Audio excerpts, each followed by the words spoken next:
The Frigidaire washer error code E43 indicates a door lock circuit problem, which can be caused by a faulty wire harness connection, a faulty door lock assembly, or a possible glitch in the electronic control board.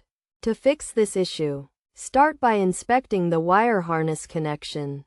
Unplug the washer and check the connection between the door lock assembly and the electronic control board for loose or damaged wires, tightening or replacing them as needed.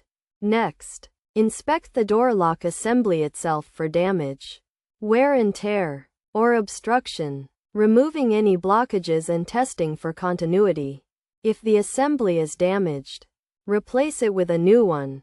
Another potential solution is to reset the washer by unplugging it from the power supply, letting it rest for a few minutes, and then plugging it back in to see if the issue is resolved.